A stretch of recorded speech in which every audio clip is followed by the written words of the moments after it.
Martínez está con el diputado del Frente Amplio, Gonzalo Sibila.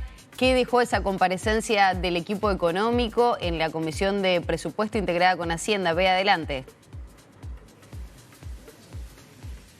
Como tú decís, Maggie, más temprano escuchábamos a la ministra de Economía, Susana Arbeleche. Queremos conocer la postura de la oposición con respecto a lo que presentaron ayer y las expectativas que hay para el futuro. Buen día. ¿Qué es lo que deja esta comparecencia de Arbeleche? Buen día, un gusto estar con ustedes. Bueno, la reunión de ayer de la Comisión de Presupuesto integrada con Hacienda fue una reunión bastante particular porque el gobierno vino con un relato muy triunfalista respecto de la situación del país. Y ese relato no se compadece para nada con la realidad que estamos viendo en cada rincón del Uruguay, ¿no? Le hicimos preguntas concretas que no fueron respondidas. Pongo algunos ejemplos. Hay un tema muy importante que es el de la masa salarial, es decir, cuánto pesa el ingreso de los trabajadores en el total de la riqueza nacional. Preguntamos en concreto si el gobierno se comprometía a que el peso del ingreso de los trabajadores en la riqueza nacional se mantuviera al final del periodo respecto de 2019.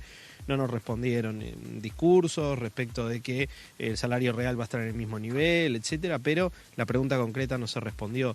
La pobreza respecto del 2019 ha crecido, hay varias decenas de miles de personas más bajo la línea de pobreza. Preguntamos si había una meta concreta de reducción de la pobreza. No, se dice, bueno, no queremos que haya pobres, obviamente, es una intención compartida, pero ¿cuál es la meta concreta de reducción de la pobreza? Y así podríamos seguir con una reducción de gasto público, además muy marcada, cientos de millones de dólares de caída de gasto en educación, en salud, en vivienda, etcétera, que no se recuperan en esta rendición de cuentas. Arbeleche decía de que va a haber recuperación salarial y también hablaba de más puestos de trabajo. ¿Cómo visualizan ustedes eso? Y bueno, mucha promesa, mucha declaración de buenas intenciones, ¿no? Cuando hablamos de la creación de puestos de trabajo, por ejemplo, en el Uruguay, una parte importante de los puestos de trabajo que se crearon el año pasado tuvo que ver con los jornales solidarios, que son un programa transitorio, un programa de trabajo precario además, que el Estado genera ante una situación de vulneración de derechos de las personas. Entonces se pone en una bolsa de recuperación cosas que no son tales, ¿no? Acá hay mucha más gente que antes ganando salarios sumergidos, por ejemplo. Otra pregunta que hicimos, hay más de 100.000 trabajadores que están ganando salarios de menos de 25.000 pesos, 100.000 trabajadores más que los que había en el 2019 en esa situación. No hay lineamientos específicos para esos salarios, por ejemplo. Los números que han mostrado no cierran, hay diferentes parámetros.